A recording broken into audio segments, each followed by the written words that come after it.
అంత దేవుని ఇష్టమైతే ఇంకా నేను ప్రార్థన చేయడం ఎందుకు? చాలామందికి ఈ ప్రశ్న ఉంటుంది. సో, యేసుక్రీస్తు చెప్పిన మాటల్లోనే మీకు సమాధానం చెప్తాను. యోహాను సువార్తలో 15వ అధ్యాయంలో దేవుడు ఈ విధంగా అంటాడు.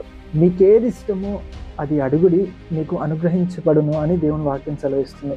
సో, మరి దానికంటే ముందు ఒక మాట ఉంది. నా యందు మీరును మీ యందు నా మాటలు ఉంచిన ఎడల మీకేది ఇష్టమో అడుగుడి, అది మీకు అనుగ్రహించబడును అని దేవుని వాక్యం సెలవిస్తుంది.